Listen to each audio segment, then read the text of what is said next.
이제 좋은 계절이 됐으니까 저희들 마음에도 또 봄이 오고 그래서 더욱 행복한 날들이 되기를 기원합니다. 우리가 이제 공부하기 전에 지계 발언문을 같이 외우고 또 입정을 해서 선정을 하고 그 뒤에 부처님 가르침을 같이 공부하는 이러한 순서로 저희들의 법회가 진행되고 있습니다. 근데 이게 사실은 이제 불교 공부는 개정해 삼학을 닦는다. 그래서 이제 먼저 우리들이 우리의 삶을 행실을 바르게 하는 그러한 계를 세우고 거기에 기초해서 우리의 마음을 편안하게 다스려서 지혜로운 마음을 가지고 모든 어리석음, 갈등에서 벗어나서 행복하게 사는 길을 찾는 게 불교라고 할 수가 있겠습니다. 그런 의미에서 저희들은 이제 지계 발언문을 하고 또 입정을 해서 마음을 가라앉히고 그 고요한 마음 속에 부처님의 가르침을 담아서 성찰함으로써 지혜를 개발하는 그러한 공부를 하게 되는 것입니다. 우리가 수행을 하는 목적, 다시 말해서 계율을 지키고 선정을 닦고 지혜를 개발하는 이러한 모든 목적은 다른 데 있는 게 아니라 바로 행복한 삶에 있습니다. 어떤 분 말씀을 보니까 마음이 편안하다면, 마음이 평화롭다면 후퇴의 계를 지킨다고 힘쓸 필요가 있겠는가? 다시 말해서 이제 바꿔 말하면 우리가 계율을 잘 지키고자 하는 것은 마음의 평화를 얻기 위한 것이죠. 행실이 올바르다면 후퇴여 선정을 닦을 필요가 있겠는가? 우리가 이 선정을 닦는다는 것은, 우리가 수행을 한다는 것은 우리의 행실, 우리의 행동을 바르게 갖게 하기 위해서 하는 것이지 다른 데 목적이 있는 것이 아닙니다. 그런데 우리 주변에서 이제 불교 수행이라거나 무슨 수행을 이야기하게 되면 신통력을 얻고 뭔가 색다른 이전과는 다른 어떤 자기 존재가 되려고 하는, 다시 말해서 존재적으로 변신하려고 하는 그러한 목적을 가지고 수행하는 모습들을 보게 됩니다. 그게 얼마나 잘못된 것인지를 우리는 이제 부처님 가르침을 잘 공부하면서 깨닫고 바른 길로 나가야 하지 않겠는가, 이런 생각을 해봅니다. 실제로 경전에서 보면 부처님께서 왜 출가했는가? 나는 좋은 삶을 찾아서 출가했다, 이렇게 이야기하고 있습니다. 그러니까 불교의 목적은 잘 살자, 바르게 살자, 행복하게 살자, 여기에 궁극적인 목적이 있는 것입니다. 뭐 윤회하다가 해탈을 하자거나, 실제로 부처님이 말씀하신 해탈은 8해탈인데 그 이야기가 오늘 또 이야기가 좀 되겠습니다만은 크게 이야기하면 심해탈과 해해탈입니다. 심해탈이라는 것은 우리의 마음이 탐욕과 분노심에 휩싸여 있으면 우리는 결코 행복한 삶을 살 수가 없습니다. 우리의 마음에 탐욕을 일으키려고 하는 마음의 뿌리나 화를 내는 마음의 종자가 심어져 있다면 우리는 결코 탐욕과 분노로부터 자유로울 수가 없습니다. 그래서 불교에서 해탈은 이렇게 헛된 욕망이라거나 또는 분노심, 악랄한 마음, 이러한 걸로부터 벗어나는 데 목적이 있는 것이고, 더 나아가서는 잘못된 생각, 어리석은 생각으로부터 벗어나서 지혜롭게 우리 마음이 밝아지는 데 목적이 있는 것입니다. 그래서 우리는 이제 불교를 이야기할 때 밝음과 맑음이라고 하는 두 가지 개념을 가지고 이제 이야기할 수가 있겠습니다. 밝다는 것은 지혜로워진다. 우리의 마음이 밝아져야 됩니다. 이치에 맞지도 않는 생각을 하면서 헛된 망상 속에 빠져 들어가서는 안 됩니다. 그렇기 위해서 우리가 공부하는 겁니다. 이것이 해해탈입니다. 그 다음에 우리의 마음은 맑고 깨끗해야 됩니다. 우리의 마음속에 온갖 오염된 것, 잡된 것들이 뒤섞여 있어가지고는 우리의 삶이 향기롭고 행복할 수가 없는 것입니다. 그래서 이제 우리의 마음을 맑히는 것, 이런 걸 맑히기 위해서 계행을 이제 수행하는 것이죠. 우리가 이 계율을 잘 지킨다고 생각해 보시면, 여러분들의 삶이 계행에 충실하면 첫째, 여러분들의 마음이 자유로워집니다. 여러분들이 우리가 이제 자칫 잘못 생각하면 계율이라는 게 우리를 억압하는 것처럼 보이죠. 구속하고 있는 것처럼 보이잖아요. 뭐 하지 말라 하니까 뭐 도둑질하지 말라, 살생하지 마라, 술 마시지 말라 그러니까 뭘 하고 싶은 걸 못하게 한다. 이런 생각을 하기가 쉬운데, 실제로 우리가 그런 행동을 하고 나면 여러분들이 자유로운 삶을 살 수가 없습니다. 여러분들이 도둑질하고 나서 집에 들어가서 앉아있는데 여러분들은 마음이 자유롭겠습니까? 불안하고 고통스럽겠죠. 여러분들이 살생을 했다면, 남을 해쳤다면 여러분들의 마음이 편안할 수가 없습니다. 그렇기 때문에 지계의 목적은 다른 데 있는 게 아니라 바로 우리의 마음이 편안하게 되는 것. 다시 말해서 우리의 마음이 편안해지려면 우리의 마음이 맑고 청정해야 편안해지지, 우리의 마음이 온갖 잡동사니가 섞여가지고 돌아다닌다면 우리의 마음이 편안할 수가 없는 것이죠. 그래서 기회를 닦지 않으면 사실은 우리의 마음이 맑아질 수가 없습니다. 그리고 이제 선정을 닦아야 또 거기서 지혜가 나옵니다. 그러니까 마음이 맑아져야 선정에 도달할 수가 있죠. 여러분들의 마음의 평화는 선정 속에서 일어납니다. 여러분들의 마음이 고요할 때 그 안에서 우러나는 즐거움이 있습니다. 대부분 이제 감각적으로 즐기는 즐거움은 마음이 고요하면 안 일어나죠. 흥분돼야 일어나죠. 그죠? 음악을 막 듣고, 근데 그것도 이제 강도가 강해져야, 갈수록 더 강해져야 되더라고요. 우리 때는 조용한 음악을 들어도 마음이 뭔가 좀 뭐랄까요, 이 감정적으로 이제 고양됐는데, 요즘 젊은이들은 보니까 옛날 우리가 듣던 음악을 들으면은 지루해서 못 듣더라고요.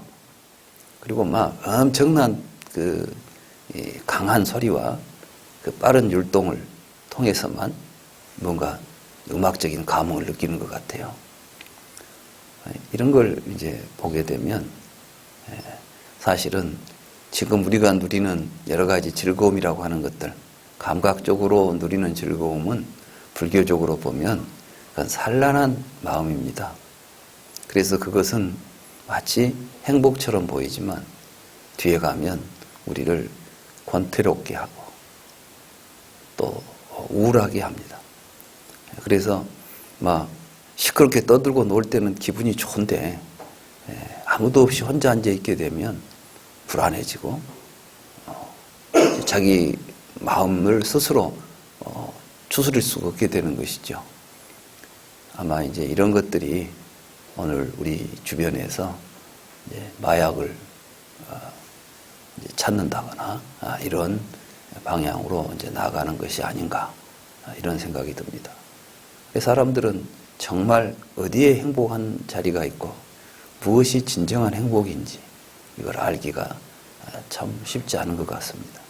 부처님은 바로 이제 그러한 행복을 우리에게 깨달아서 가르쳐 주신 분입니다. 다시 말하면 어떻게 하면 우리는 행복할 수 있는가, 행복에 이르는 길을 깨달아서 알려주신 분입니다. 그렇기 때문에 우리가 불교를 공부할 때 다른 생각은 다 접어두시고 이 공부를 통해서 내 마음이 맑아지고 밝아져서 행복해져야 되겠다. 이 생각을 가지고 공부를 하시면 되겠습니다. 뭐 도사가 돼가지고 뭐 일체 중생을 깨달아서 제도하겠다. 그게 우리 마음 밝아지고 맑아지면 주변 사람들 다 제도할 수가 있습니다. 우선은 자기 마음 잘 맑히고 밝혀서 스스로 행복해져야 되겠습니다.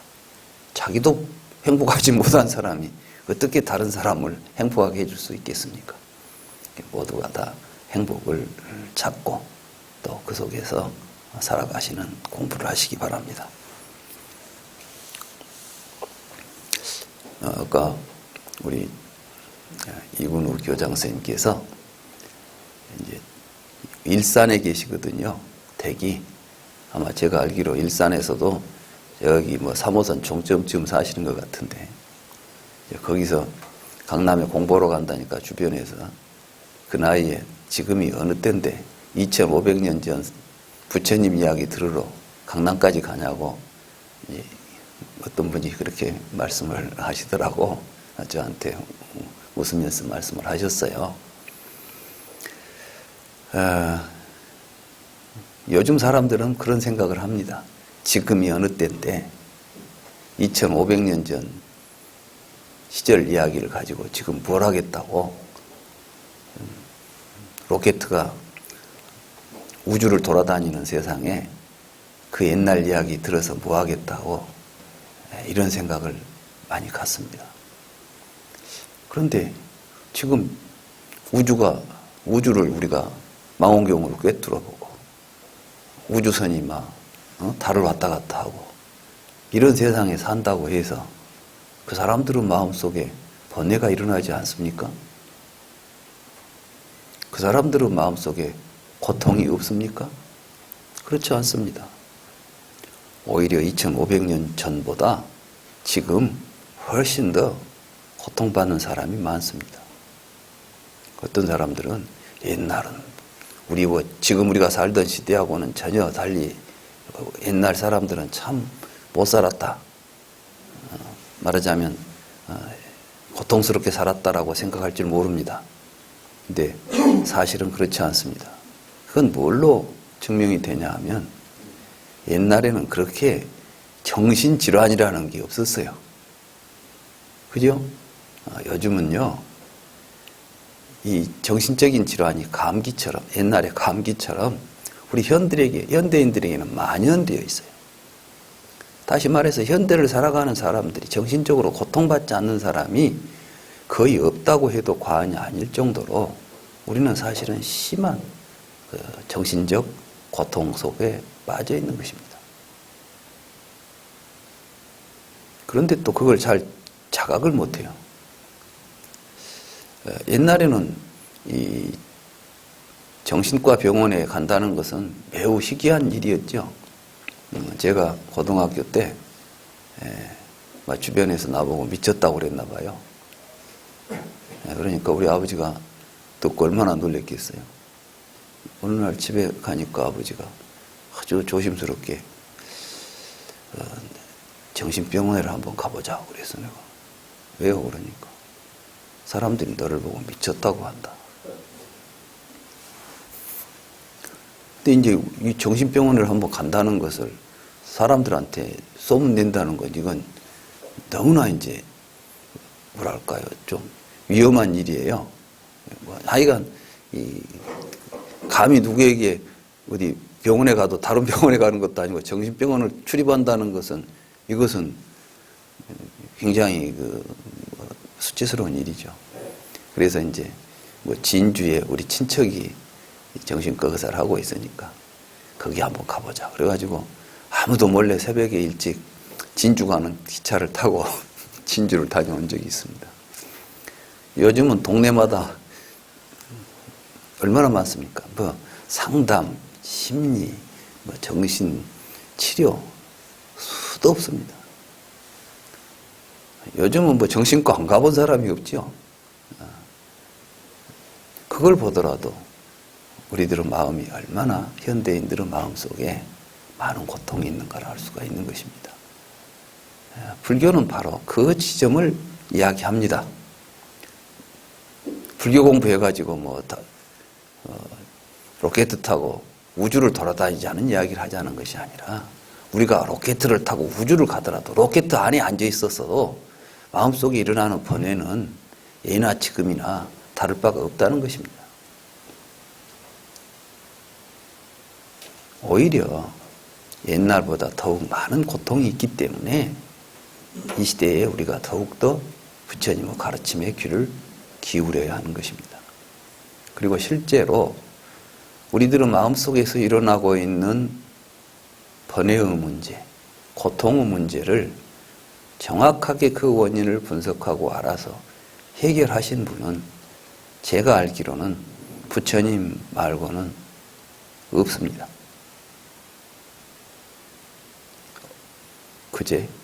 그제인가요? 금요일이니까 목요일이든가. 캐나다에서 손님이 한 분 오셨어요.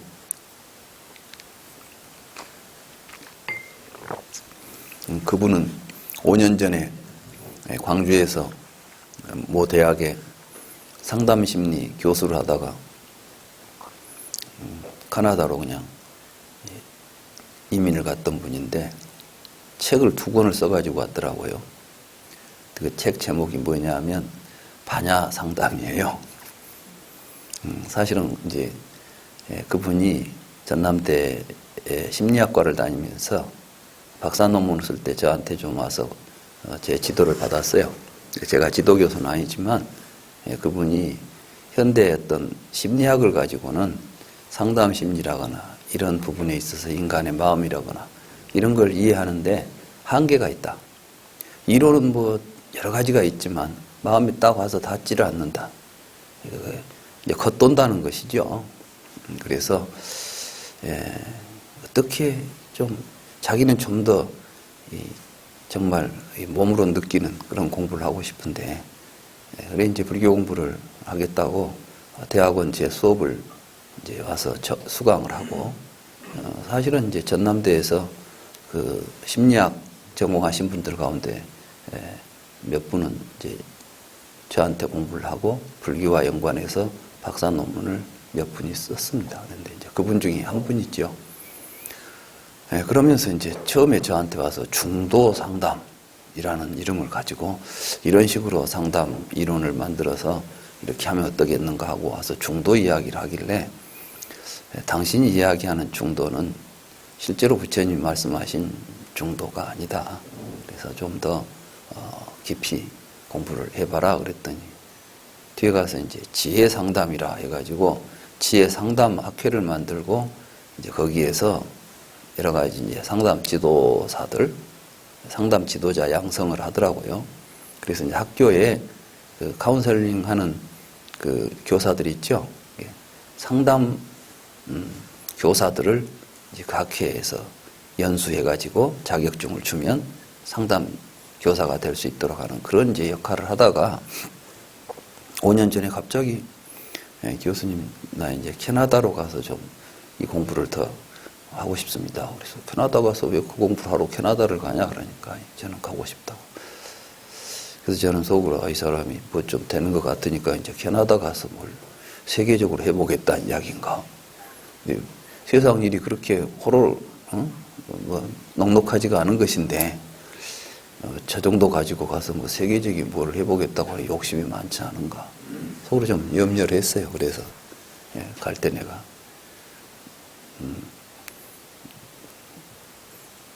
가서 하고 겉에서 보는 거 하고 직접 그 속에 들어가서 모습은 많이 다른 것이다. 여기서 볼 때는 막 카나다 가서 뭐 하면 될 것 같지만 카나다에 막상 가서 보면 그렇게 할 만한 일들이 있을지 모르겠다고 염려를 했었는데 알고 보니까 이제 그런 게 아니었고 이번에 와가지고 이제 그 이야기를 하더라고요. 자기가 사실은 캐나다를 가게 된 게 내 이야기를 듣고 갔답니다. 아니 내가 무슨 이야기를 했는데 캐나다를 나는 가지 말라 했지 않느냐. 그러니까 제가 이제 광주에서 지혜 상담학회 고문이라고 그 양반이 이제 나를 고문으로 모셔야 되겠다고 했었는데 하지 말라고 할 수도 없고 또 불교를 가지고 상담을 한다고 또 연구하고 한다는데 그건 뭐 나쁜 일은 아닌 것 같고 그래서 아마 내 이름이 좀 필요한가 보다. 내 이름을 앞에다 좀 내세우고 싶은가 보다 해서 그냥 그러면 그렇게 하시라고 해놓은 게 있었어요. 그랬더니 저보고 이제 고문이니까 와서 뭐 강의를 해달라 해가지고 자꾸 그 연수하는데 이제 나를 불러가지고 뭐 불교 강의를 맡기고 그러더라고요. 그래서 또 뭐 인연이 또 그리 됐는데 또 이름이 또 고문인데 안 간다고 할 수도 없고 내가 이제 그 코가 깨가지고 광주에서 이제 뭐 좀 몇 번 왔다 갔다 한 적이 있습니다. 그래서 5년 동안 좀 한가했는데 또 온 것 같아서 이번엔 또 무슨 내가 코가 깨일 일이 있나 싶기도 하고 하여간 이제 만나게 됐어요. 근데 그때 제가 이제 강의를 하면서 이제 괴로움 문제를 이야기하면서 우리가 괴로움을 해결한다고 하는 거, 이걸 해결할 때 그 무엇보다도 우선인 것이 이 괴로움 문제 해결이다. 그래서 서가모니 부처님은 이 문제를 해결하기 위해서 왕궁도 버리고 처자도 버리고 출가를 하신 것이다.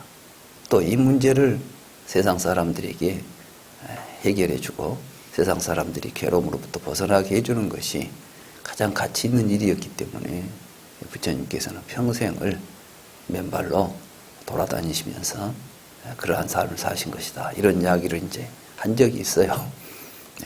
불교 공부 열심히 하자고 했죠. 그랬더니 이분은 이제 그 이야기를 듣고 부처님은 이런 문제를 해결하기 위해서 모든 걸 버렸는데 내가 이 교수직 하나를 못 버리고 그거 붙잡고 앉아서 여기서 교수 노릇한다고 앉아서 이 문제를 등한히 하면 되겠냐 싶어서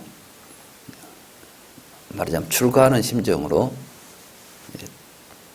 캐나다를 갔다는 거예요. 그래서 이제 거기서 정말 열심히 불교를 공부했더라고요.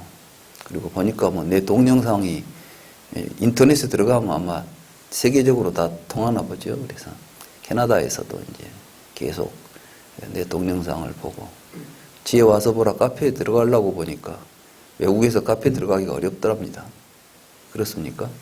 거기 보니까 뭐 인증을 하라고 막 전화번호를 넣으라 하는데 그게 좀 잘 안 된다고 그래요. 그래서 카페는 못 들어가고 유튜브만 보면서 이제 했다고 하면서 책을 2권을 가지고 왔는데 하나는 이제 불교 이론을, 불교 교리들을 가지고 상담 이론과 접목시켜서 자신의 어떤 상담 이론을 이제 정리한 것이고 하나는 그 이론을 가지고 실질적으로 상담하러 온 사람들에게 이제 사례적으로 이렇게 적용을 했더니 이런 효과가 있더라 하는 그러한 보고서 비슷하게 2가지를 해가지고 이제 이걸 좀 정리해서 책을 내려고 하는데 시간이 나는 대로 좀 저보고 보고 코멘트를 좀 해줬으면 좋겠다 이런 이야기를 했습니다.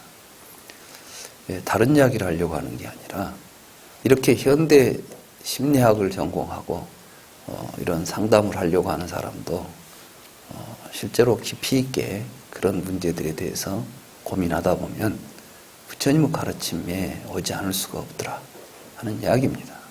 근데 그분만 그런 게 아니고 이제 사실은 심리학 하시는 분들 가운데서 불교 쪽에 관심 가지고 또 정신의학을 하시는 분들 그러니까 이제 정신과 의사를 하는데 친구도 불교 공부를 굉장히 열심히 합니다.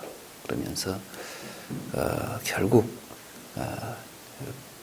부처님께서 또 우리 정신과 의사들이 또는 상담자들이 할 수 있는 일은 뭐냐? 그 친구는 부처님께서 이제 열에는 화살을 2번 맞지 않는다 이런 이야기를 했죠. 우리가 이 몸을 가지고 태어나서 나이 먹고 늙어 죽는 거 이거 누구도 해결할 문제가 아니에요. 이거 부처님도 다 하신 거예요. 이거 생로병사라는 게 태어나면 늙고 병들어 죽는다는 거 이걸 살아있는 모든 생명이 이걸 어떻게 이 한계를 벗어납니까?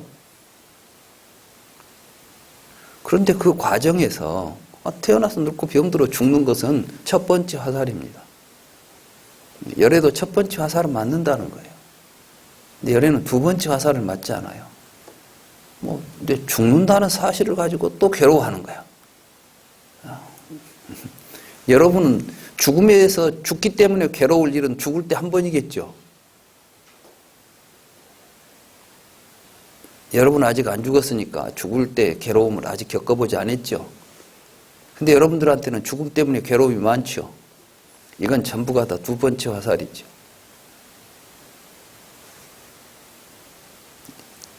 그래서 이제 그 이야기를 하더라고요. 그래서 이 친구가 공부를 제대로 했구나. 지금 말하자면 이 정신과에서 무슨 치료를 한다 하더라도 사실 우리들이 겪고 있는 모든 정신적인 질환들은 두 번째 화살들입니다. 그걸 처리를 못 해가지고 붙잡고 있으니까 되는 것이죠. 그 두 번째 화살을 맞지 않은 길만 알려주면 우리는 누구나 다 건강하게 행복하게 살 수가 있는 것이죠. 부처님은 이렇게 우리들의 삶의 현실에서 지금 여기에서 부처님의 가르침을 받아들이고 실천하면 금방 그 효과를 볼 수 있는 공부를 하는 거예요.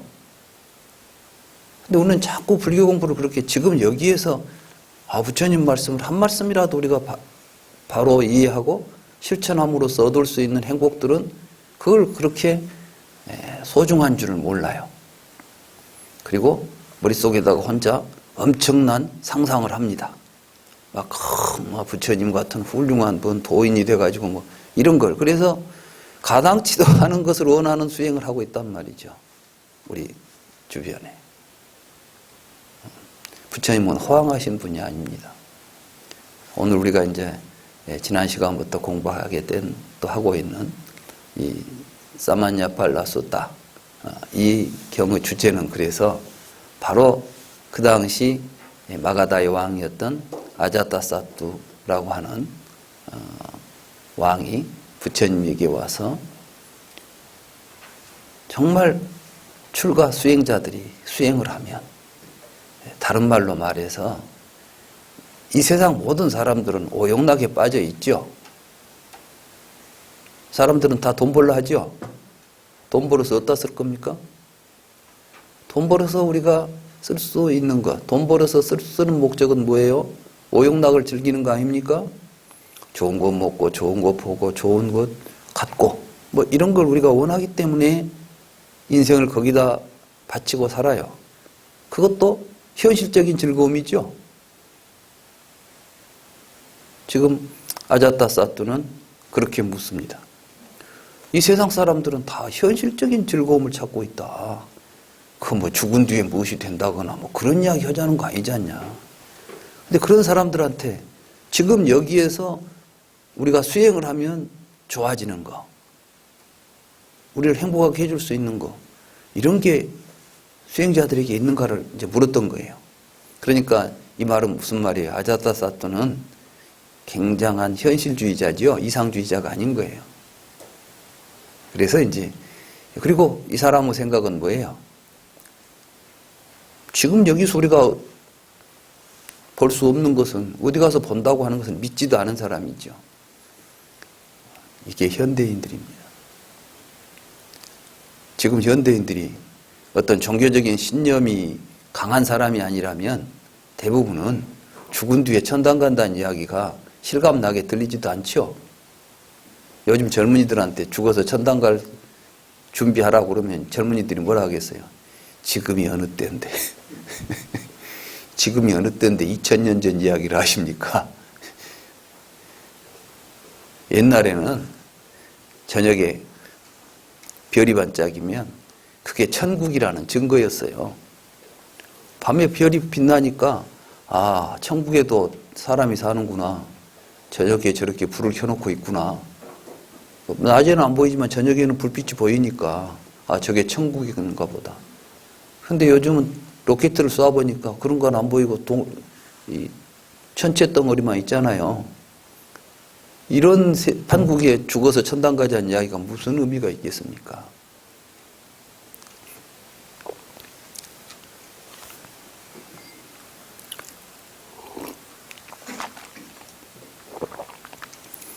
바로 아자타사투나 오늘 살고 있는 우리 현대인들이나 지금 이제 그 지점에 서 있습니다.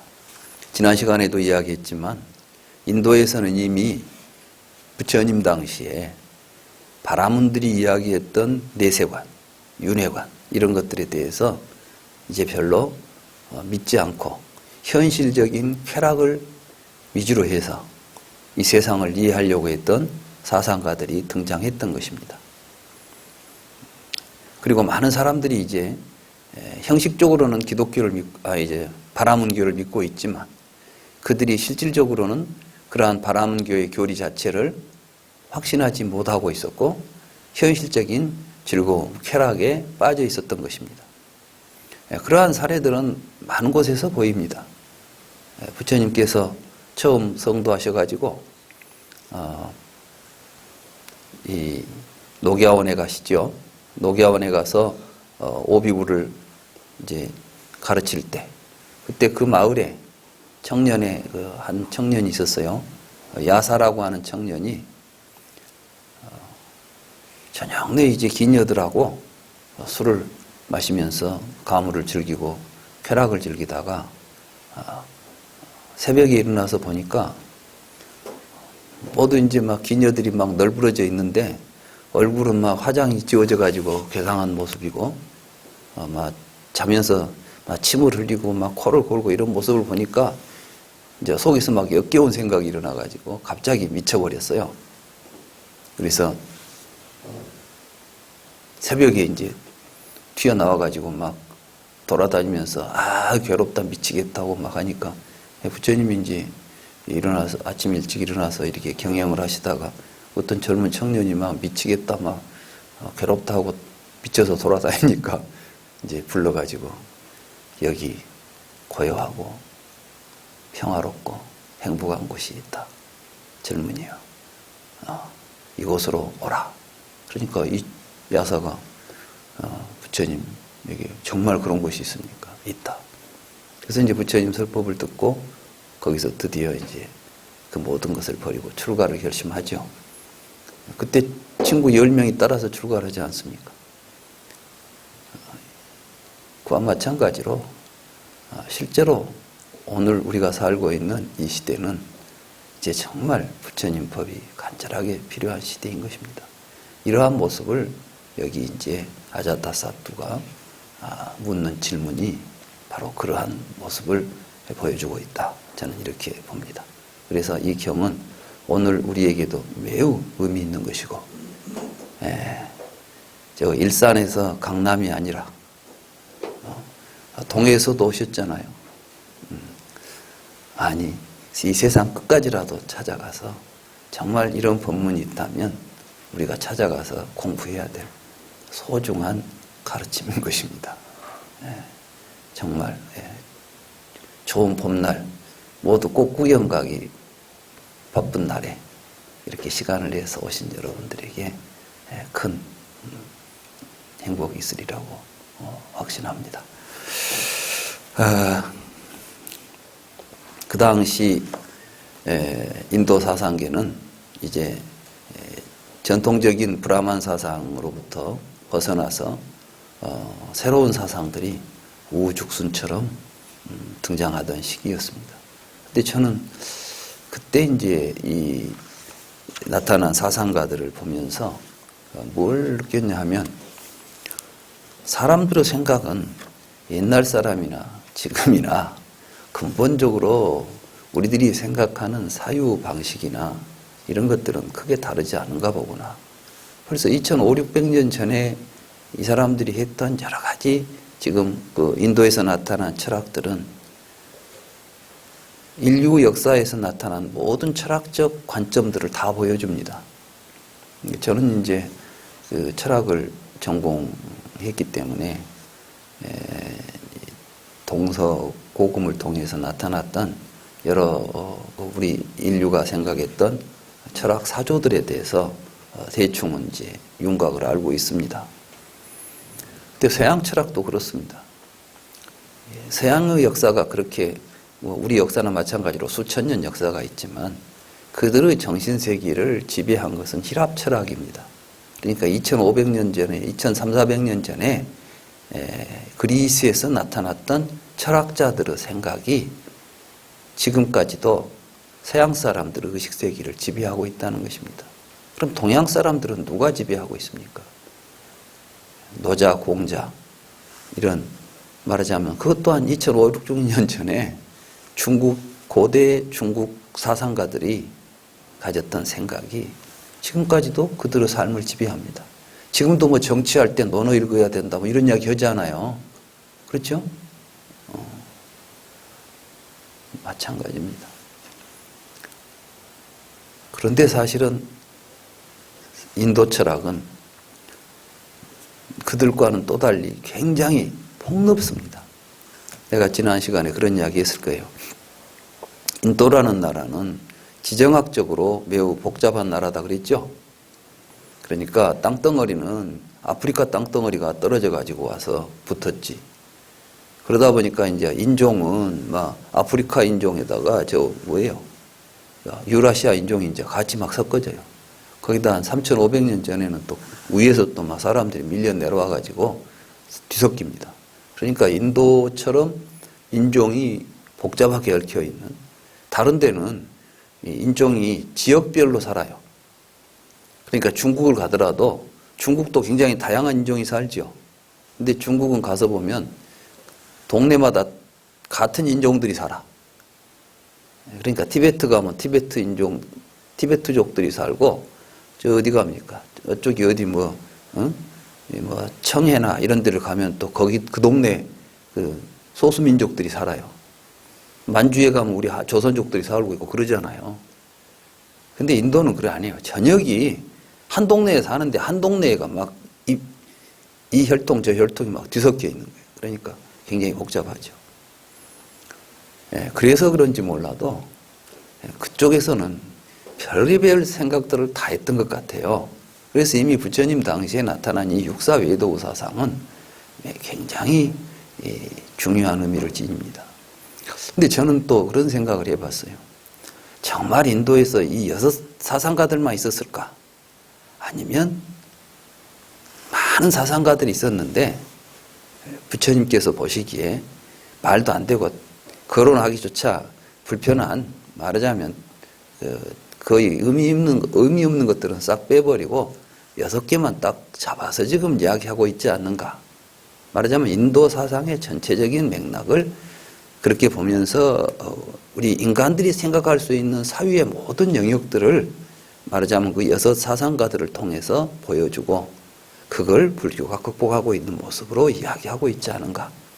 이런 생각이 들 정도로 여기서 거론되고 있는 육사외도들의 사상은 각각 매우 중요한 의미를 지니고 있습니다. 그래서 제가 오늘 이제 육사외도들의 이야기를 어떤 의미가 있는지를 간단하게 정리해서 설명을 하도록 하겠습니다.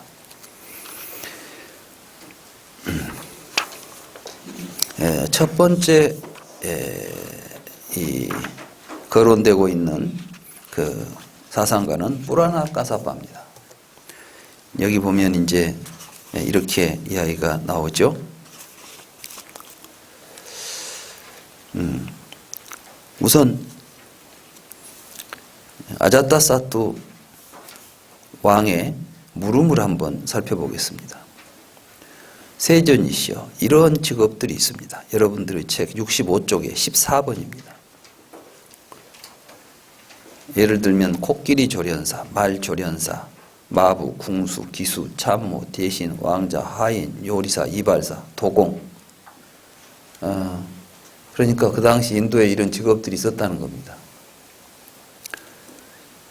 아마 이발사도 있었던 것 같아요.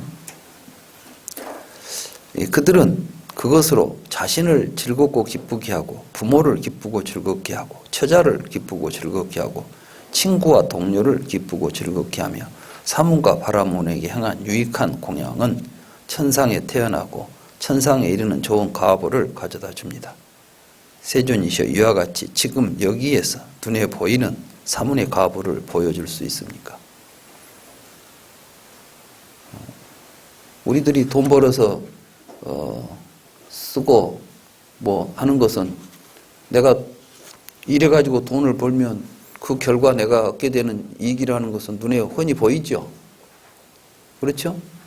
당장에 뭐 돈 있으면 가서 맛있는 것도 먹을 수 있고, 지금 여기에서 우리가 눈으로 확인할 수 있는 과보예요. 왜 지금 수행이 잘 안 되겠습니까? 눈이 안 보이니까 그래요. 지금 내가 수행을 한데 자 뒤에 어떤 결과가 올 거라는 상상을 하고 있는데 올지 안 올지도 몰라요, 사실은. 이런 수행을 하면 재미가 있겠어요, 없겠어요? 처음에는 기대를 가지고 엄청난 원을 세워서 기계 좋게 시작하지만 세월이 가면 갈수록 신념도 사라지고 다성해졌고 이렇게 될 거 아니에요. 불교 수행은 이제 그런 수행이 아닙니다. 그래서 이제 이 아자타 사투를 통해서 사실은 여기서 부처님이 우리에게 알려준 수행은 지금 여기에서 그 결과를 알 수 있고 볼 수 있는 수행의 결과다는 이야기를 하는 겁니다. 그러니까 이제 이 뿌라나 까사빠라는 이제 그 사상가에게 가서 이 왕이 물었습니다. 그런데 이 뿌라나 까사빠가 지금 한 대답을 보십시오. 대왕이시여, 그 17번입니다. 세존이시여, 뿌라나 까사빠는 나에게 이렇게 말했습니다. 대왕이시여, 베고 베도록 시키고 자르고 자르도록 시키고. 여기 보면 이제 베고 베도록 시키고 이 말은 뭐냐면 사람을 이렇게 칼로 베고 또 내가 안 베면 이제 시켜서 하는 거. 우리가 이제 그 범죄를 할 때 직접 하는 범죄하고 시켜서 하는 범죄가 있죠. 사주하는 범죄가 있잖아요. 그러니까 이제 불교에서도 이제 우리가 어떤 잘못을 저지르면 내가 안 죽였습니다. 근데 네가 죽여라고 시켰다면 내가 죽인 거나 마찬가지죠. 이제 이런 식의 이야기를 하기 때문에 이제 이 사역형하고 일반형이 같이 계속 쓰입니다. 아무튼 근데 이 사람은 이 이야기를 하는 겁니다. 어떠한 지금 우리가 말하는 죄라고 하는 거, 죄를 지어도 사실은 죄가 아니고 그 죄를 지었다고 해서 그것 때문에 과보를 받는 일도 없습니다. 그래서 이제 설령 겐지스강의 남쪽 언덕에서 죄를 지어도 뭐 북쪽 연대에 가서 보시하고 해도 복이 있는 것도 아니다. 이것은 사실 지금 우리 현대인들이 대부분 좀 비슷한 생각을 가질 거예요. 아, 돈 벌어서 내가 쓰는 것이 복이지. 그럼 뭐 이거 가지고 좋은 일하고 한다고 해서 뒤에 가서 나한테 뭐 공덕이 오리라고 생각 안 치요. 또 못된 짓을 한다고 해서 그것 때문에 벌 받는다는 생각을 안 치요. 만약에 못된 짓을 하면 반드시 벌을 받는다고 생각한다면 아마 못된 짓 하기가 쉽지 않을 거예요. 그래서 이제 인과를 부정하게 되면 세상이 좀 어지럽게 됩니다.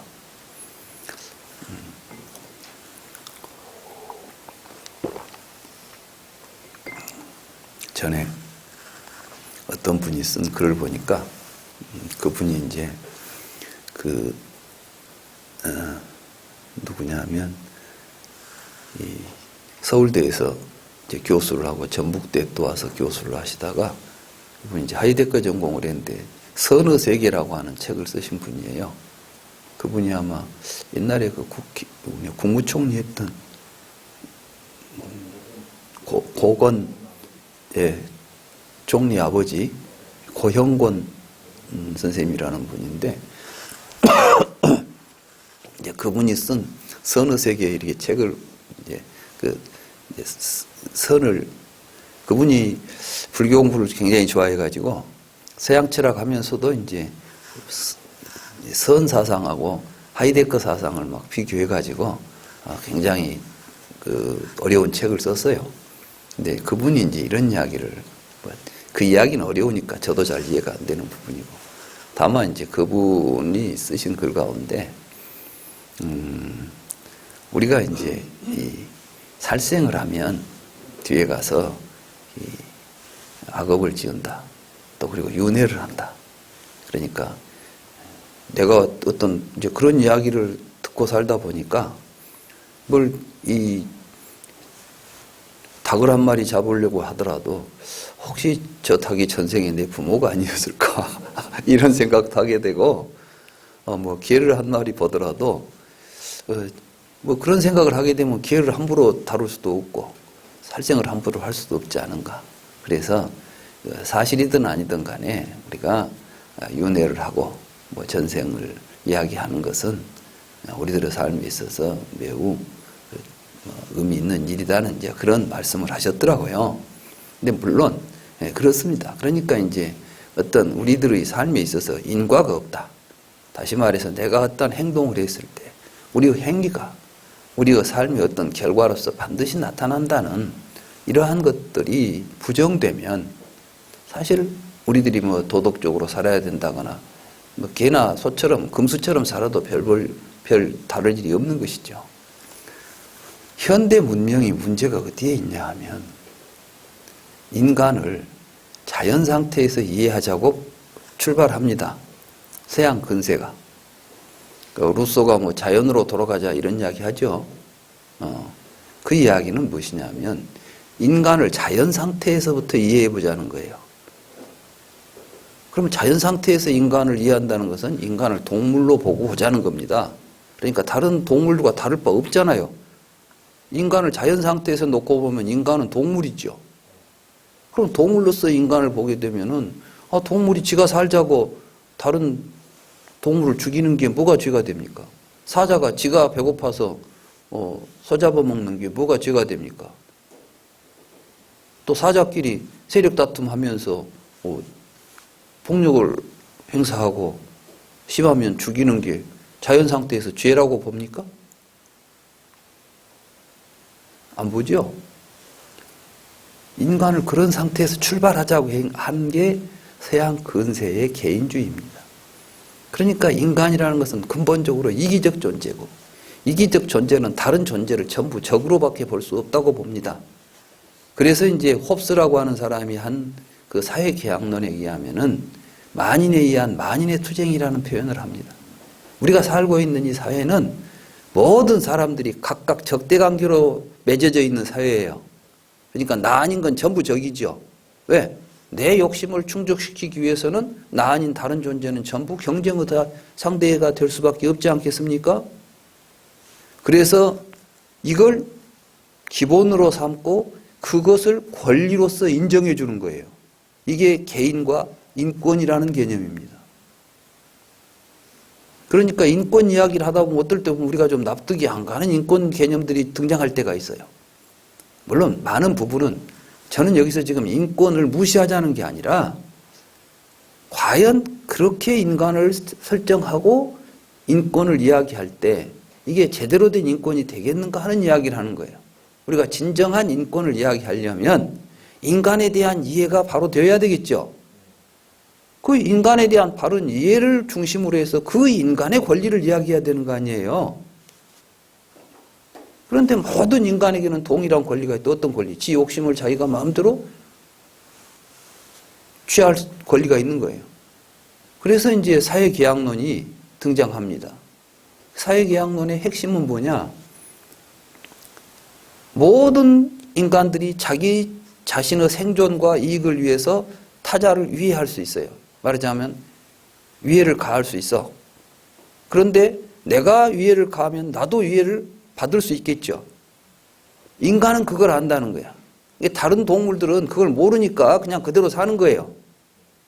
근데 사람은 알아요. 그리고 사람은 반드시 힘이 세다고 해서 말하자면 물리적인 힘이 세다고 해서 싸움에서 이기지 않아요. 사자들은 힘센 놈이 왕이죠. 근데 사람은 힘센 놈이 왕 안 돼.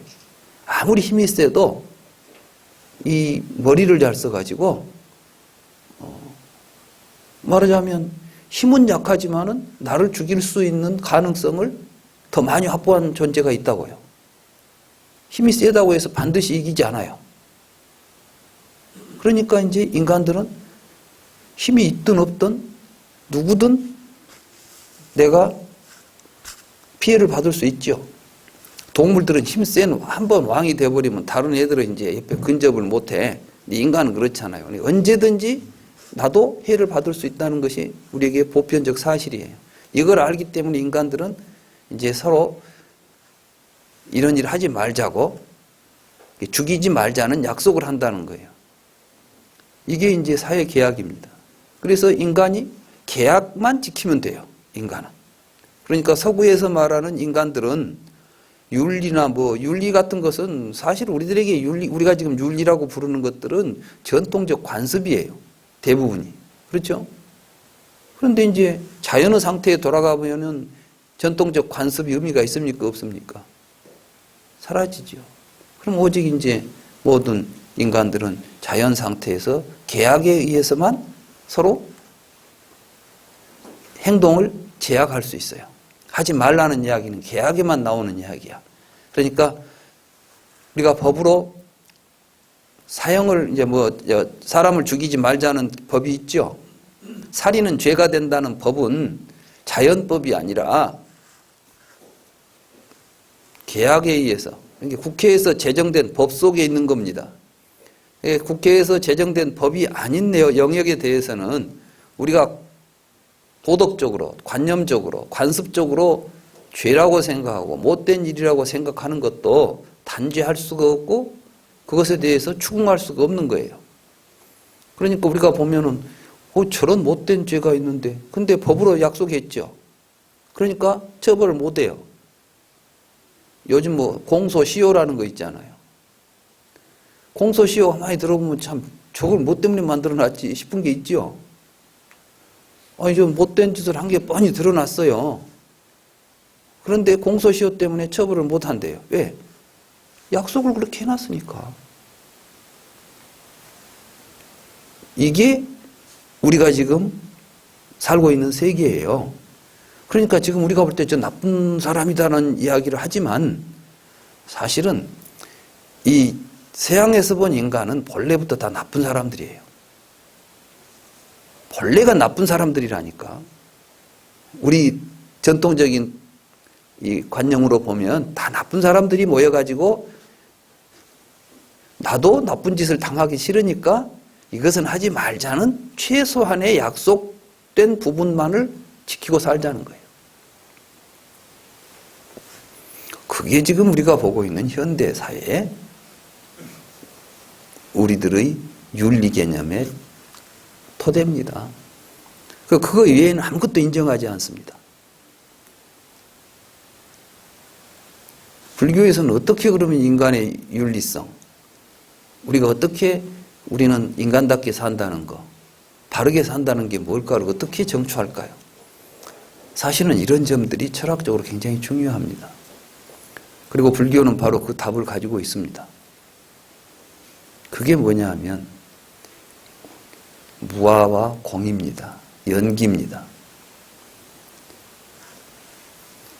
인간은 자연 상태에서 어떻게 있는 것도 아니고 또 자연 상태에서 모든 존재들도 실제로 우리가 볼 때는 제멋대로 사는 것 같아도 더 큰 틀에서 보면 이 모든 우주와 생태계는 조화롭게 서로 같이 어우러져서 존재할 수 있도록 되어 있습니다. 더 큰 눈을 가지고 보게 되면 인간은 개인도 아니고 또 인간은 자연과 독립적 존재도 아닌 것이에요.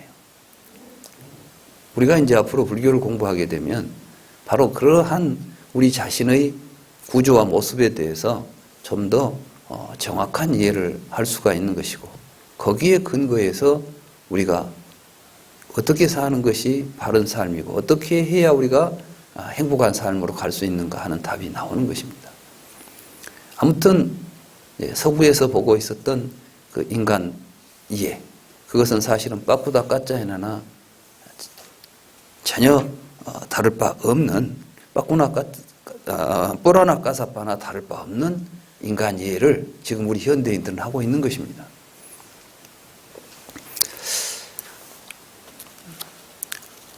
그래서 이제 왕은 아마 그리고 이 뽀라나 까사빠가 지금 이 아사세 왕에게 이런 이야기를 대놓고 하는 것도 어찌 보면 또 아사세 왕의 환심을 살려고 하는 의도도 있었는지도 모르겠어요.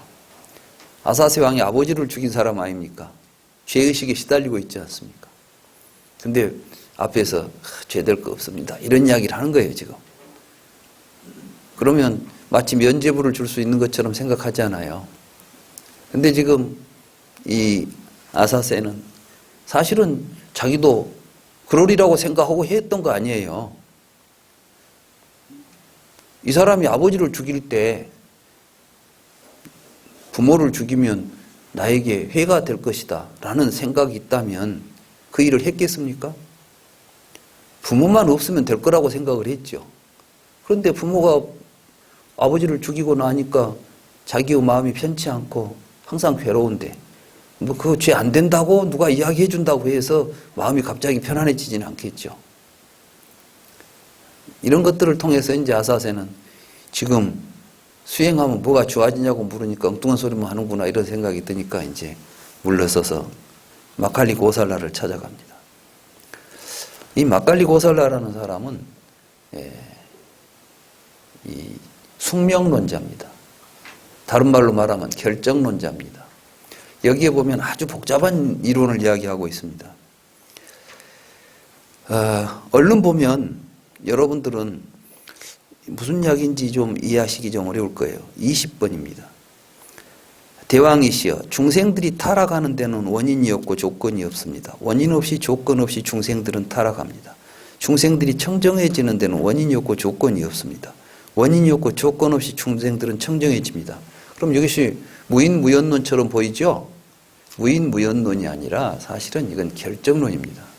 그 말은 뭐냐면 내가 타락한다. 이제 말하자면 이 사람은 뭘 이야기하냐면 윤회도 있고 해탈도 있다고 말하는 사람이에요. 그러니까 이제 윤회도 하고 해탈도 하는데 그러면 윤회와 해탈을 어떻게 하느냐? 그러면 내가 윤회를 하는 것은 내가 어떤 원인을 가지고 해서 하는 게 아니라 우리는 타고날 때 이미 얼마 동안 윤회하고 나서 죽도록 결정되어 있어요. 그러니까 우리는 이미 어떤 법칙에 의해서 결정되어 있기 때문에 이게 이제 뭐냐면 운명이라는 게 운명. 여기 보면 니아트라는 것이 있는데 숙명이 결합됐다. 21번 그 숙명은 니아띠라고 되어 있죠. 주 21번은 니아띠 있죠. 이게 이제 이 사상의 핵심입니다. 그 67쪽에 보면 주 20일에 니아띠라고 해서 제가 그걸 숙명이라고 이제 번역했는데 확정되고 결정된 법칙이나 운명을 의미합니다.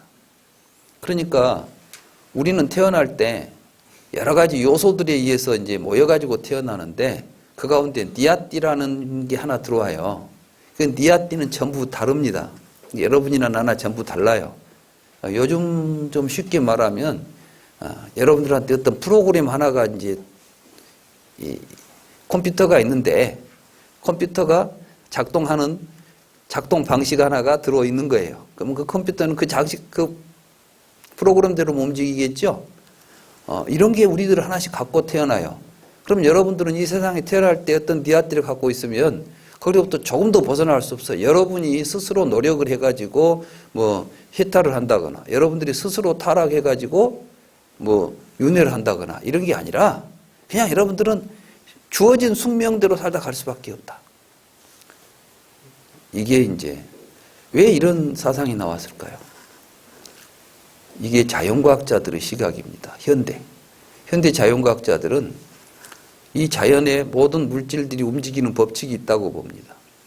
그래서 그 과학자들이 처음에 이 우주에 있는 모든 물질들, 말하자면 모든 존재들의 위치와 운동을 우리가 측정할 수 있다면 우리는 우주의 미래를 정확하게 예측할 수 있다. 이런 생각을 했어요. 무슨 이야기냐 하면 우주가 폭발할 때 빅뱅에 의해서 폭발하죠. 폭발할 때 물질들이 생겨가지고 이 물질은 지가 알아서 갑니까? 아니면 법칙대로 갑니까? 법칙대로 가죠.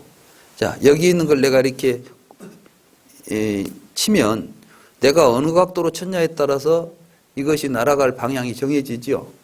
이게 엄밀하게 정해져 있어요. 그래서 조금도 오차가 없습니다. 그러면 결국은 한번 빅뱅의 순간 주어진 어떤 조건에 의해서 다음에 일어날 사건들은 이미 다 정해져 있겠죠. 그러니까 우주는 빅뱅의 순간 이미 이 우주의 운명은 결정됐다고 보는 겁니다. 그리고 그 물질에 의해서 이 세상은 오직 물질만 있고 그 물질에 의해서 세상이 계속해서 전개된다고 한다면은 그 안에 우리가 할 수 있는 자유의지의 공간이 있습니까? 없습니까? 지금 이 사람은 그런 이야기를 하고 있어요. 그러니까 내가 무슨 일을 하는 것도 내 의지에 의해서 하는 게 아니에요, 사실은. 내가 내 의지대로 하는 것 같이 보이지만 이미 결정된 일을 수행하는 겁니다. 자, 이런 식으로 본다고 하면 우리들이 인생을 살면서 내가 스스로 노력을 해야 되겠다거나 이런 생각은 할 수 있겠어요, 없겠어요? 쉽게 말하면 지금 오늘 여기 여러분들이 앉아 계시죠? 이건 이미 빅뱅의 순간에 다 결정된 사실들이에요. 아까 우리 교장 선생님은 뭐 강남까지 뭐하러 가냐고 하지만 내가 그걸 어떻게 하냐. 이미 빅뱅의 순간에 나는 오늘 강남 가서 내 강의를 듣도록 되어 있었다는 이야기입니다. 그러니까 이건 뭐냐면 이 세상은 필연적인 인과율에 의해서 결정되어 있다고 보는 거죠. 우리가 인과를 부정하면 아까 불안하까사빠가 되죠. 인과를 긍정하면 뭐가 되죠? 마칼리 고살라가 되는 거예요. 원인에 의해서 결과가 결정되어 가니까. 하나의 원인이 다음에 결과를 나타내고 그 결과가 또 다른 결과의 원인이 되고 이걸 보고 우리가 이제 인과율에 있어서 선형적 인과율이라 그래서 A가 B가 되고 B가 C가 되고 C가 D가 되어서 쭉 한 줄로 가는 거예요. 그러니까 이제 이런 인과율적인 사고가 우리에게는 매우 익숙합니다. 그러니까 우리가 이제 뭘 찾아갈 때 보면 이제 한 줄로 원인을 찾아가기를 좋아해요. 그래서 그 대답을 하나 찾아갈 때는 제일 원인에까지 가야 되겠죠. 출발점을 찾는다고요. 그래서 이제 기독교 같은 경우가 대표적으로 이제 출발점으로 찾아가니까 출발점에 제일 원인인 한 존재가 있었다는 거예요. 이게 조물주, 뭐 여호와, 하나님, 신 이런 개념이에요. 그러니까 이 구조 속에는 굉장히 다양한 사고의 패턴들이 사실은 마칼리 고살라라고 하는 한 사람의 말을 통해서 우리에게 지금 보여주는 건데 인도 사람들이 그런 생각을 했다는 거예요, 그때. 여기에 이제 그 구체적인 내용들은 이제 집에서 여러분들이 읽어보시면 되겠고, 그래서 이제 68쪽에 가면 이미 뭐 이 세상에 있는 모든 존재들은 몇 가지가 있고 이런 것들은 이미 다 그렇게 결정되어 가지고 이미 존재하는 것들이에요. 기정사실로. 이 세상에 뭐 새로 뭐가 나타나고 뭐가 할 것도 없어. 이미 된 대로 세상은 전개되니까. 그래서 예를 들자면 여기 이제 그 68쪽의 중간쯤 보면 이런 이야기가 나옵니다. 그때 나는 계행이나 덕행이나 고행이나 범행으로 미숙한 업을 성숙시키고 성숙한 업을 자주 겪어 없애야겠다고 할 수 없습니다. 그러니까 우리가 내 마음대로 내가 뭐 고행을 통해서 또는 수행을 통해서 좋은 결과를 내가 만들어야 되겠다. 노력해야 되겠다. 이런 일도 있을 수 없다는 것입니다. 이와 같이 고락의 양이 정해진 윤회에 우열이나 증감은 없습니다. 이게 우리에게는 이미 나는 이제 얼마나 괴로움을 받으면서 윤회를 하다가 해탈할지가 우리는 운명적으로 다 주어져 있다는 거예요. 비유하면 던져진 실타래가 풀리면서 굴러가듯이 어리석은 사람이든 현명한 사람이든 숙명에 의해 정해진 만큼 유전하고 윤회하고 나서 괴로움을 끝냅니다. 그러니까 우리가 실타래를 확 던지면 실이 많이 묶어진 것은 계속 굴러가다가 오래 뒤에 멈추겠죠. 실이 조금 감겨진 실타래는 금방 멈추겠죠. 이처럼 윤회를 하는데 윤회가 끝나는 시기는 노력을 통해서 결정되는 것이 아니라 지가 가지고 있는 니아띠에 의해서 결정되는 거예요. 우리에게 운명에 의해서 결정된다. 그러면 이런 생각으로 살면 우리는 어째요? 뭐 해야 되겠어요? 노력할 필요가 없죠. 누가 보고 뭐 나는 사주에 뭐 큰 부자가 되게 되어 있대. 그 사주가 좋다고 가만히 앉아있으면 큰 부자가 되겠어요? 우리가 지금 뭐 어디 점쟁이한테 가서 사주 팔자 가지고 뭐 관상 보고 점 보고 하는 건 전부가 다 막연히 우리에게는 어떤 운명이라는 것이 있으리라고 하는 결정되어 있은 뭔가 자기 결정이 되어 있으리라고 하는 생각이 있는 거죠. 이제 이런 우리들의 생각들이 또 극대화되면 이러한 마칼리 고살라 사상이 되는 것이고, 지금 우리는 두 개의 사상을 봤습니다. 하나는 인과를 부정하니까 우리 삶에 있어서 아무 의미가 없어졌죠. 하나는 또 인과를 긍정하니까 우리 삶이 의미가 있어요, 없어요? 아무 의미가 없어져요. 그렇습니다. 지금 우리들이 가지고 있는 이론이라는 것들, 여러분들이 생각하는 우리들의 생각의 구조에서 보면 하나는 인과가 있냐 없냐 이런 이야기죠. 이것도 유무중도인 거예요. 인과가 있다고 해버리면은 마칼리 고살라가 되고, 없다고 하면은 뿌라나 까사빠가 돼요. 그래가지고 결국 이런 것들에 의해서 우리들에게 바른 삶, 이런 것들이 나타날 수가 없습니다. 이런 사상 속에서는. 이제 아지타 깨사깜발린에게 갔습니다. 이 아지타 깨사깜발린은 유물론자입니다. 그 유명한 지수화풍 4대를 주장한 사람입니다. 그래서 이 사람은 또 이 모든 것들은 4가지 요소에 의해서 우연히 만났다 우연히 흩어집니다. 이 사람도 우연론자인데, 이 사람은 단순한 우연론자가 아니라 유물론적 우연론자지요. 그러니까 우리는 살다가 죽으면 그냥 흙으로 가고 물로 가고 불로 가고 다 바람으로 돌아갈 뿐이다. 그러니 이 사후에는 존재하지 않게 된다. 죽으면 흩어져 버리고 그만이야. 이게 이제 요즘 과학자들이 말하는 원자론이죠. 유물론적 원자론을 가지고 이제 있는 사람이에요.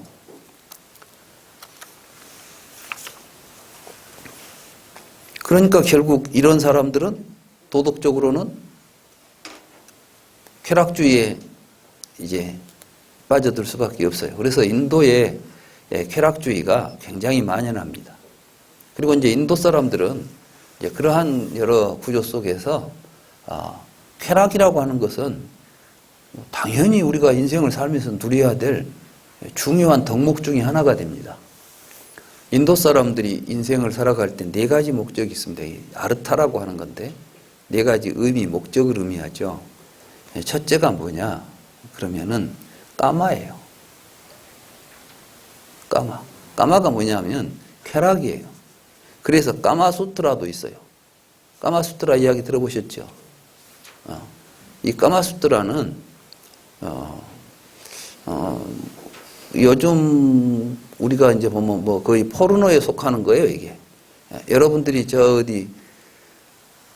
인도에 가면 그 탑들 있죠. 카라주온가 뭐인가 그 지역에 가면 이 신전들이 있어요. 그게 전부 이제 시바를 모시고 있는데, 시바가 아주 바람둥이에요. 시바를 상징하는 게 링가예요, 링가. 링가가 뭐냐면 남성 성기야. 그래가지고 이제 요니는 이제 여성 성기고, 그래서 요니라고 하는 이렇게 둥글게 생긴데 가운데 이제 이렇게 남성 성기 모양의 이제 기둥을 세워놓고 이제 시바를 상징해요. 시바라는 그 상을 세운 게 아니라, 그래서 여러분들이 대개 이제 그 신전에 들어가 보면 그 링가라고 하는 게 모셔져 있어요. 그리고 가에 보면은 온갖 그 섹스하는 그 조각들이 마치 이 도색 그 잡지에 나오는 그림처럼 별의별 그림들이 다 그려져 있어요. 무슨 성스러운 신전에 이런 추잡한 그림들이 있냐 하지만 그 사람들 그걸 추잡하다고 보는 게 아니고, 그 사람들이 생각할 때에는 우리가 세상에 태어나고 이 몸을 가지고 이 몸으로 누릴 수 있는 온갖 쾌락을 누리는 것이 뭐가 잘못이냐는 거예요. 이게 굉장히 적극적으로 이제 행복을 추구했던 문화예요. 근데 이제 그 가운데는 우리가 감각적으로 누리는 까마, 이것도 매우 중요한 덕목이에요. 그래서 이제 근데 이 까마를 우리가 잘 유지하려면 이걸 가능하게 해주는 게 뭐죠? 재물이에요, 재물. 그러니까 이 사람들이 또 재물을 또 굉장히 중요시합니다. 인도 사람들 아주 이 세계에서 큰 은행가들, 유태인들하고 인도 사람들이에요. 지금도 인도에 미국에서도 인도계 사람들 있잖아요. 이 사람들은 돈 많아요. 그 사람들은 미국에 살지만 가치관이 틀리고 사고방식이 틀리니까 보니까 거의 모텔들은 전부 인도 사람들이 하고 있더라고요. 여관업을 다 인도 사람들이 미국에서 장악하고 있을 정도로 그렇게 이런 사람들. 그러니까 이제 까마, 그 다음에 이제 아타, 이제 재물이죠, 재물. 그 다음에 이제 또 하나가 뭐냐면 이제 다르마예요. 다르마가 뭐냐면 그런데 이 질서가 있어야 돼, 질서가. 말하자면 제멋대로 살면 안 되죠.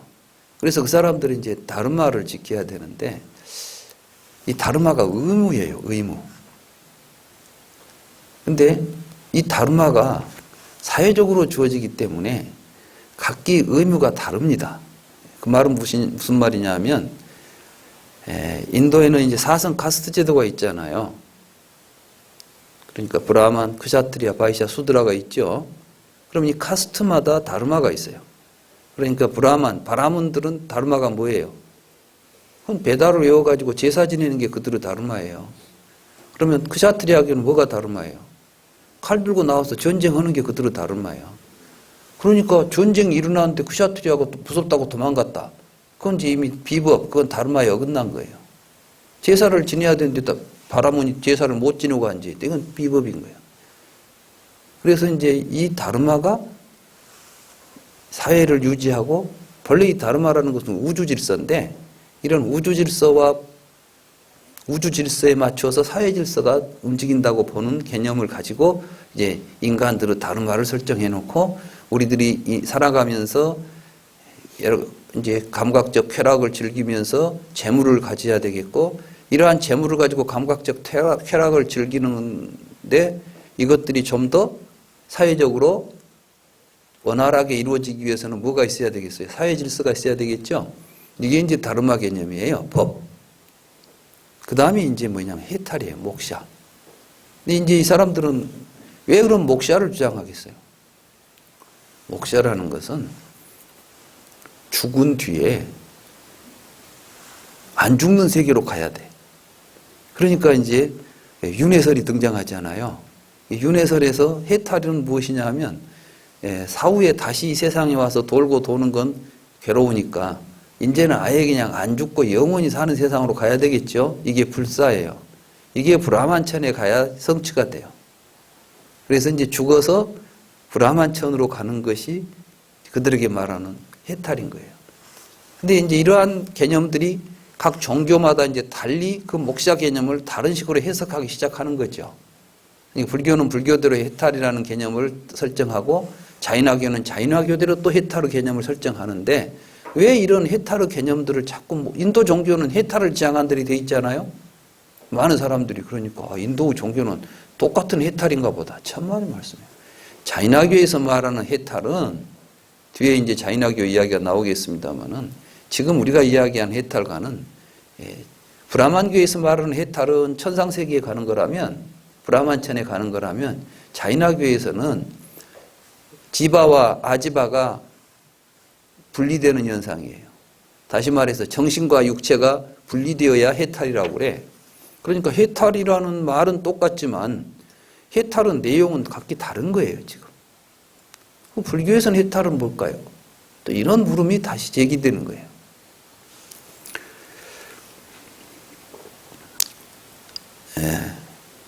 이 아지타 게사깜발린이 이제 4대설을 주장하고, 여기는 이제 해탈 같은 건, 그러니까 죽으면 그만이니까 해탈이 있겠어요, 없겠어요? 이 사람들은 이제 결국, 해탈을 긍정하느냐, 부정하느냐에 따라서 이제 로카야타와, 이제 이게 세 속의 세속적인 그 순세 학파라고 그래요. 세속적인 학파와 그렇지 않은 학파로 다시 구분이 됩니다. 인도 철학이. 그럴 때 이제 이런 사람들은 전부 이제 세속적인 학파죠. 이 바쿠다카짜에나는 불멸론자들이에요. 그러니까 7가지 요소가 있는데 7가지 요소는 불멸의 실체로서 이것들이 모여 있는 것이 세계다. 그러니까 심지어는 이제 사람을 죽여도 사람은 죽을 수도 없다는 거예요. 왜? 이 사람의 생명을 유지하는 것을 지바라고 그래요. 생명 현상인 지바가 요소로 있어요. 요소로. 그러니까 지수화풍 요소하고 지바하고 또 허공하고 뭐 이런 것들이 이제 섞여 있어. 그런데 7가지 요소가 섞여가지고 존재가 있는데 우리가 칼로 사람 목을 쳤다. 그러면은 이 요소 사이로 칼이 지나가서 붙어있던 것이 떨어진 것 이상이 아무 의미도 없다는 거예요. 그러니까 이제 뭐 이 세상은 본래 생길 수도 없고 없어질 수도 없어. 본래부터 있던 것들이 모였다 흩어졌다 하고 있을 뿐이에요. 이게 이제 요즘 말하는 자연과학적인 세계관, 다시 말해서 물질에 의해서 분리와 결합과 분리가 일어나지 여기에 도덕적 의미가 없죠. 그렇습니다. 이제 요소론을 갖게 되거나 이렇게 되면 인간의 도덕적 의미를 부여할 수 있는 어떤 근거도 없습니다. 현재 우리 현대인들이 서구의 이러한 말하자면 바쿠다카짜네와 같은 기계적 불멸론 또는 뭡니까 아지타 깨사깜발린 같은 사대와 같은 유물론 뭐 이런 사고에 지금 젖어 있기 때문에 이러한 현대의 사상 속에서는 우리들에게 그러니까 우리는 어떻게 사는 것이 바른 삶일까? 이제 거기에 답이 없죠. 그러면 결국은 우리가 선택할 수 있는 건 뭐죠? 멋대로 살아라. 멋대로 살아라. 그러니까 지금 우리에게는 뭐가 이제 있냐 하면은 요즘 젊은이들이 그럽니다. 어른들이 막 뭐 이렇게 살아라 저렇게 살아라고 뭐 이제 그런 걸 보고 꼰대라고 그러더라고. 얼마 전에 우리 친구가 이제 꼰대가 되지 않는 법을 강의했어요. 나이가 돼가지고 꼰대가 되면 안 된대요. 근데 꼰대의 특징이 뭐냐면 가르치려고 한대. 안 듣고 지 말만 하고. 애들을 놓고 막 이제 뭐 요즘 애들은 막 큰일 났다 했다면서 막 이렇게 하면 이제 꼰대 같다고 그래요. 왜냐하면 뭐가 큰일이에요. 그냥 다 뭐 살다가 지멋대로 하고 가면 되는데. 그러니까 요즘 애들은 지멋대로 하도록 내버려 둬야지 옆에서 조금만 간섭하면 굉장히 반발하죠. 왜? 사상이 그러거든. 지금 배우고 있는 사상이 그렇게 그런 걸 우리는 돈 들여서 가르쳐 놓고 나서 지금 와서 그러니까 알고 가르쳤어야 돼. 근데 우리는 지금 그런 거 저런 거 없이 지금 막 세상 돌아가는 대로 맡겨놓고 뭔가 좀 문제가 있는 거예요. 이런 걸 우리가 이제 불교를 공부하면서 잘 들여다볼 필요가 있습니다. 좀 지루하죠? 좀 쉬었다가 또 우리 회장님은 지금 바쁘신가 봐. 뭘 할 일이 많은데 그래서 좀 10분 쉬고 공부하기로 하고요. 뭐 뒤에 보니까 또 물도 끓여놓고 차도 있는 것 같습니다. 그러니까 잠깐 휴식하시고 또 공부를 이어서 하도록 하겠습니다.